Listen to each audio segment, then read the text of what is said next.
Risk Officer, Sanaka PLC. Good morning, Mr. President. My name is Hong Jieming. I'm the Deputy Managing Director of the Bank of China, Zambia.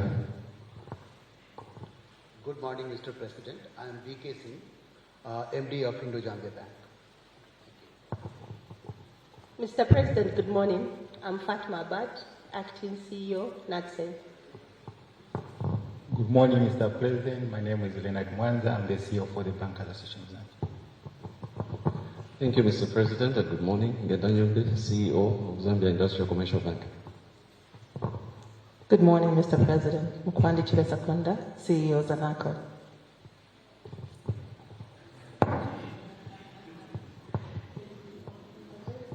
Mr. President, these are our guests today, and to begin our meeting, Mr. President, I call upon you to give some opening remarks so that we have been introduced, Mr. President. Miango from NAPSA. Francis Tupimo, Bank of Zambia. Good morning, Mr. President. Introduced Mr. President. Mr. President, at this point, I call upon you to give remarks so that we all know why we're here today. Thank you. Thank you very much. Thank you very much. Let me just say good morning once more. You're truly welcome here. This thing is a bit unbalanced. You're truly welcome here to your State House. As I've always said, this is the People's State House.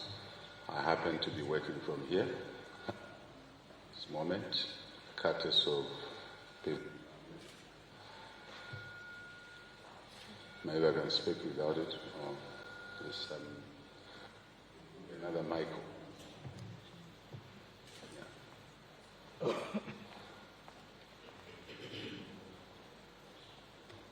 Okay, so I will just conclude it by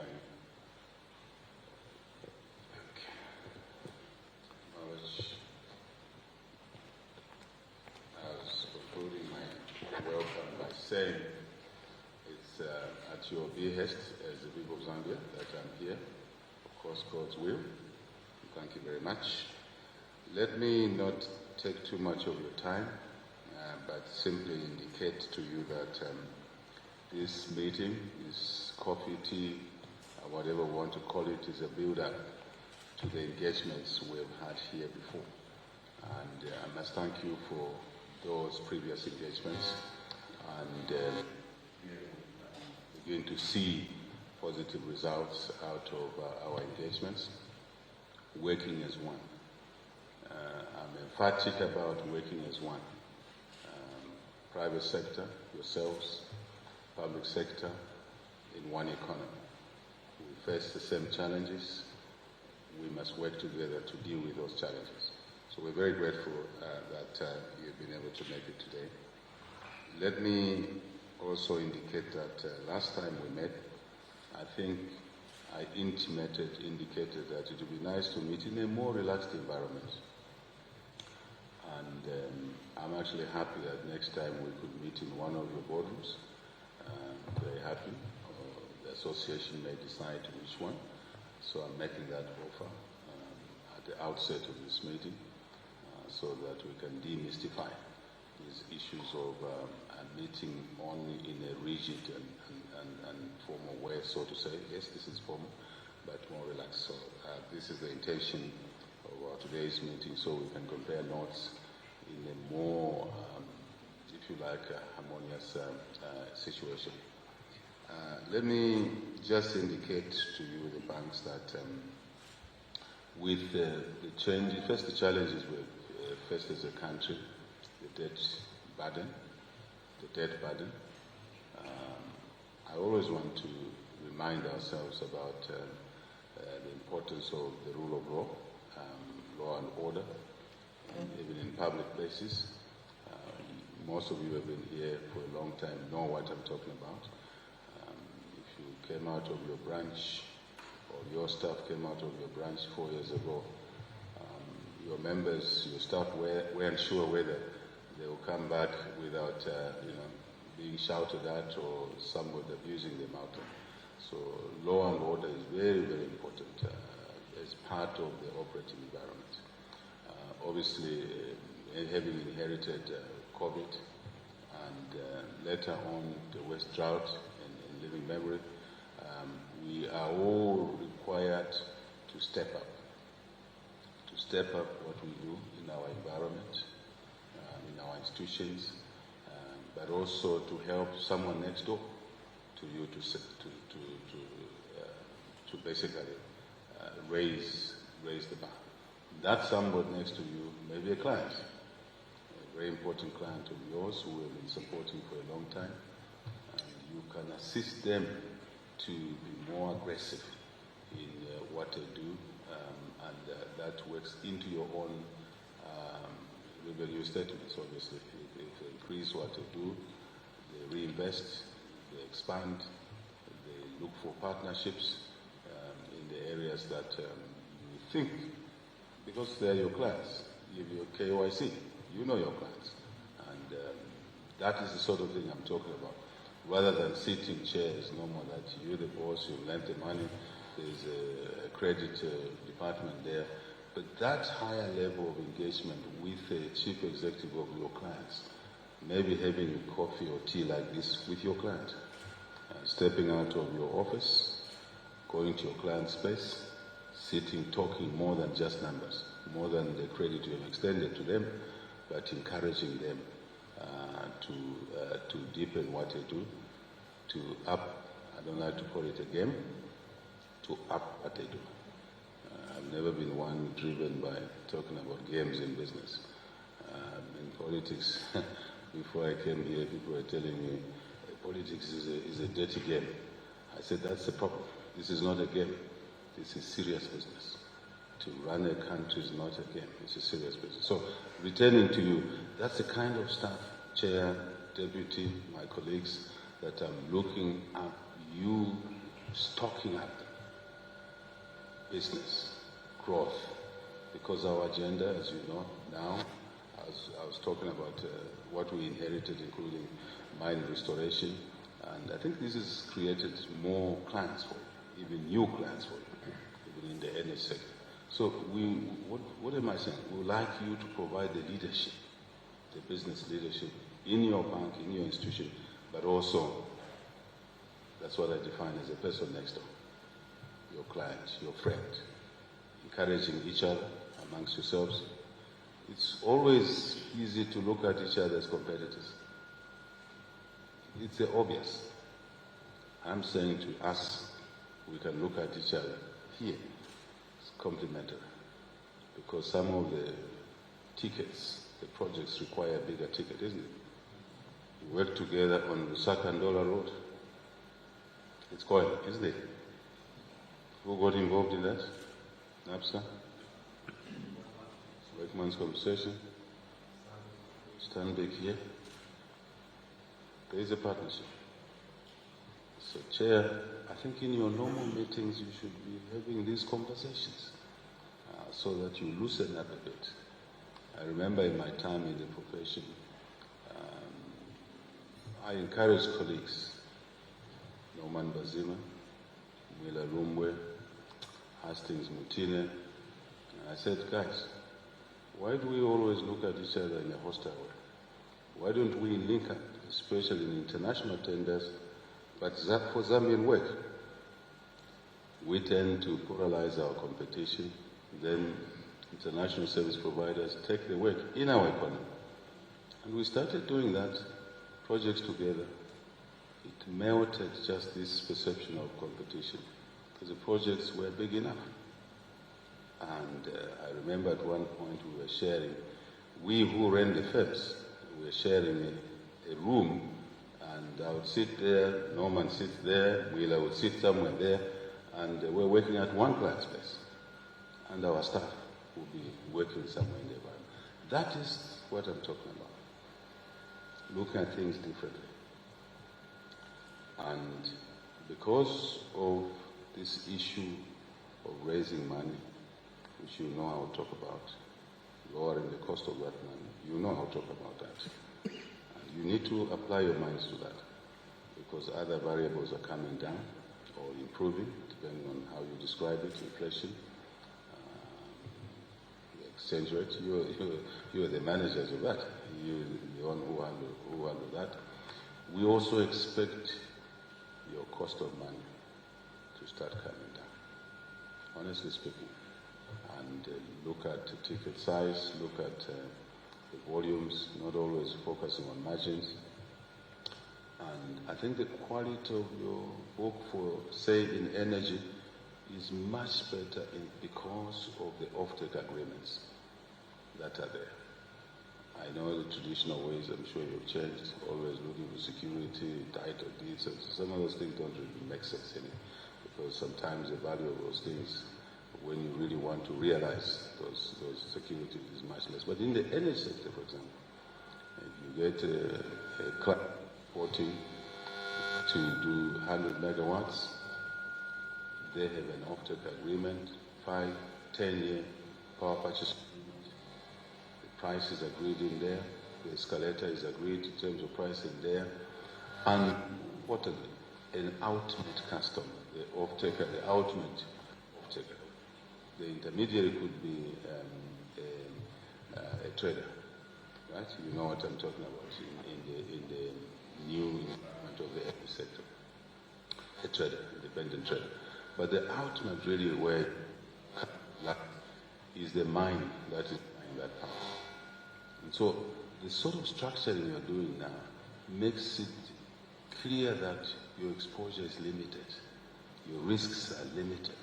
Therefore, you should be able to scale down on the cost of that money. I'm only giving one example. And you're already doing it, where if a client is First Quantum for that power, but you're supporting the generator of that power, then you have an independent trader, then you lock up the First Quantum, then you have direct debit, whatever you want to call it, from First Quantum. So there is a reason for you to lower the cost of that facility, because the risk profiling has come down. You're the experts. I'm not. But why am I saying that? By engaging that way, you will help us not just work on lowering the cost of the money, but also supporting the generator, supporting the independent trader, supporting First Quantum.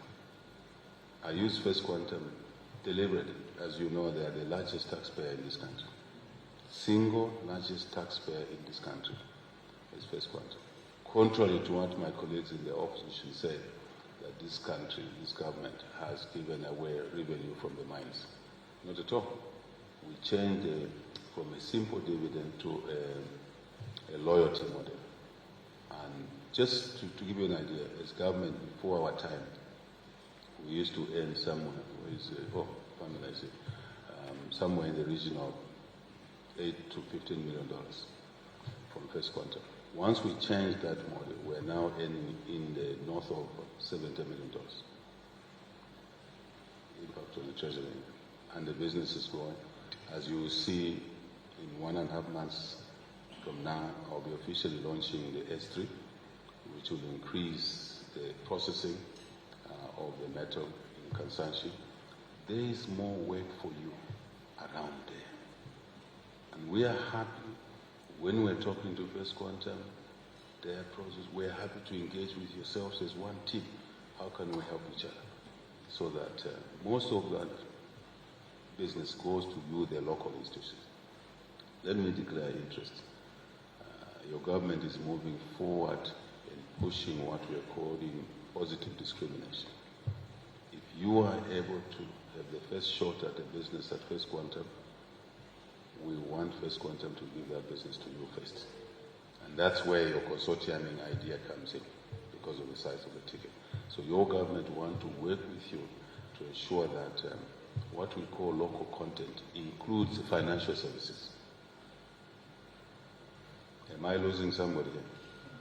Yeah. Everybody thinks the local content is only for the mining activities, blasting there, rock blasting, moving material to be given to local service providers. we are saying local content include financial services. I think the Nigerians know what I'm talking about here. And this is why you see Nigeria's economy having picked quite a lot. There was a deliberate, correct me if I'm wrong, I see the lady looking at me. There was a deliberate push to get local service providers, local products in the economy. We are walking that path, Chair. So you can see the partnership. And if you're having problems, you reach out to us. And you know that we have a bit of leverage. But you must be organized yourselves, isn't it? Yeah, because if you're having a damaging competition out there and creating difficulties for us to assist First Quantum to procure financial services, First Quantum locally, because you're not organized, it creates a problem. So think along those lines. And so you now have Mopani, a quality business also, on the table. You have obviously the Ngomba project. You have Barrick, Lumwana, quality project as well, the $2 million super pit project there. We want to see more financial products coming from you on this table, and others who are not here. I think this is what I wanted to say by way of opening remarks, so that I'm contextual. I'm specific. The higher level, growth and more growth is what we want. Drive that growth, drive the sentiments. You should drive the sentiments, the positive sentiments. You have seen the Bloomberg article doing a round right now. These guys sitting in New York pushing our agenda. Are you pushing our agenda on the sentiments, positive sentiments? We want to see more. And you seated here, you have the capacity to do that. You have the skills. And you will be listened to. If I say what I say, there's too much noise in the political arena. When you say it yourselves, it will be taken as gospel truth. I think that's a call I'm making, Chair, and my good colleagues on the table. This morning I was asking Pamela, we want to see private pension funds as well. I did give her an example. They are sitting on quite a bit of funds there as well. So maybe we'll have a session ourselves this side plus the private pension fund. And again, you need to collaborate with the pension funds, not just NAPSA, but other private pension fund managers. So we can work as one, focusing on complementarity. Indo-Zambia, yes. China, yes. And help us here, two, help us to manage our issues on the residual debt restructuring with Chinese businesses. You know them better. So we are saying offline, we should be sitting with you as we conclude that exercise of the residual debt restructuring, because you know the market back home. I hope I'm making sense here. Because if we conclude those, it means that we create more headroom. It's good for everybody. Government is elected, is put in office by you. Sometimes you think that you can do good business without a good political environment, a good government. That's a mistake. You cannot make your bank succeed when the superstructure, the political environment, the leadership is not there. The policies are wrong, reforms which are necessary are not being made. I return to energy. The reforms we've made in energy brought you new clients. Am I lying? New clients that you didn't have. So now the energy reforms in electricity, in the fuel side as well. So now we have reforms in the agriculture sector, irrigation agriculture. we expect support from yourselves. Deliberately. Energy, yes. Electricity, yes. But irrigation, agriculture. Deliberately. In your book, your books, we want to see that to help us improve two things. One, overall production. Rain or no rain, if we irrigate, we will produce. Two, helping us to improve productivity because you are supporting precision irrigation investments. You are supporting mechanization. Two things. It will give us food security check, but more than that, higher productivity. More importantly, contribution to growth and more growth. One of the reasons we're pushing, we believe we'll get to close to 6% growth this year, is the rebound in agriculture. But still very inefficient. Very low levels of productivity.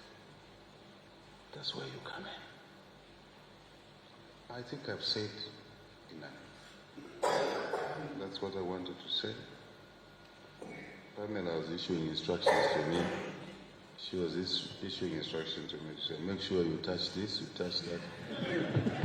So, because she knows my trust, she wants me to remember even certain things that I think I've covered the things that we agreed. So, my dear colleagues, thank you very much. We in this operating location called State House are very delighted to have this meeting. I know I speak also for the Deputy Governor NAPSA because we were together not long ago. We had a long session which was really focusing on the economic team, our economic team, how we can crank things and do even better than what we've achieved so far. So this is an extension of that meeting so that you can take your role and necessary role in this approach. I confidently believe this country's economy will be in a different space 3 years from now. Some people can't see it, it's okay, but soon they will see it. Yeah, thank you very much. Thank you. Thank you so much, Mr. President. At this point, I invite the chairperson of BAS to give the remarks. Thank you. Thank you so much, Mr. President. I'm so glad you remembered that around this time last year when we were in Ipongwe, a good number of us were with you. You had said, let's have coffee. And truly so, we are here today. We continue to draw wisdom, even just from the opening remarks, the partnership that you're encouraging. And I do hope that even as we have this conversation today, which I know is going to be participative of all members from the Bankers Association of Zambia, you'll be able to see what a good partnership as well looks like from our association. Thank you as well for having our regulator here and also a key partner for us as a sector. Mr. President, truly so, we do have a main topic for this morning. However, as we present this main topic and even just what our own thoughts are around it, we'd like to take you through why we are where we are and some of the key factors that actually cause us to be where we are, especially with elevated interest rates. We're also going to speak to you through what banks are doing, the role banks are playing. You spoke about the role that we each have on this growth journey that we are on as a country. And truly so, we have noted the growth, we've noted that there are various parameters that have really improved, even just from a last 5 years perspective.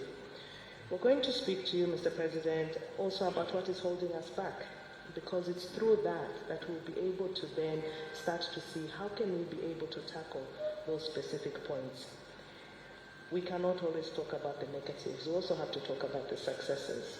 What have banks recorded in terms of success? And also, from our lens, what are we seeing from a short-term, medium-term perspective in terms of the forecasted future? We cannot walk away from this table without having asks. We do have some asks. And through what we'll present to you, we hope that we'll be able to see what exactly can be done about the asks that we have. We have our views as well, Mr. President, in terms of how everything that we're going to speak about can be brought together and where it will lead us, especially with the critical topic of elevated interest rates. So we do hope that as we take you through, and we will have 3 speakers into the presentation that we have put forth, myself, Vice Chair Mundra, and also Sami, who is going to close the presentation for us. But at the end of this all, we do know that we'll be walking away from this room with specific action points that we are glad to take back and work in great partnership as well as banks and also our extended partners, the Building Society and also NATSAVE, because we are all part of this growth story, as you've mentioned, Mr. President.